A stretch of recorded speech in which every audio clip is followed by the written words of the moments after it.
Salam değerli izləyicilər, krediti olanlara bir şad xəbər diqqətinizə çatdırıram. Daha maaş kartınızdan kredit tutula bilməyəcək. Bu hansı formada olur? Videonu axıra qədər izləyin. Zəhmət olmasa bəyənmək şərti ilə bax burada üstə gəl işarəsi varsa bir dəfə üzərinə vura bilərsiniz. Değerli izləyicilər, iqtisadçı Əkrəm Həsənov Qlobal Infoya bildirib ki, istehlak kreditləri üzrə gecikmə illik 5%-dən və 180 gündən çox hesablana bilməz. Bu mülki məcəllədən irəli gəlir. Təbii ki, bir günə görə gecikmə məbləği müəyyənləşdirilə bilər.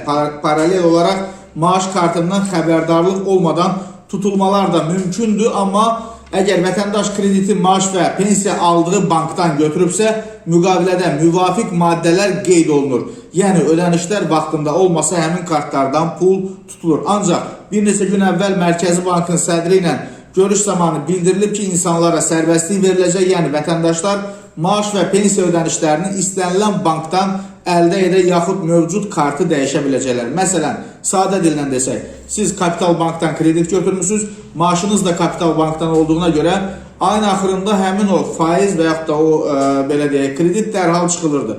Amma indi artıq maaşınızı başqa bir banka köçürməklə, məsələn Unibanka, Leobank və s. və ilaxır, hansısa bir ayrı bir banka köçürməklə həmin o dərhal maaşınızdan tutulmağın qarşısı alınacaq və bundan sonra belə bir problemlə rastlaşmayacaqsınız, değerli izləyicilər.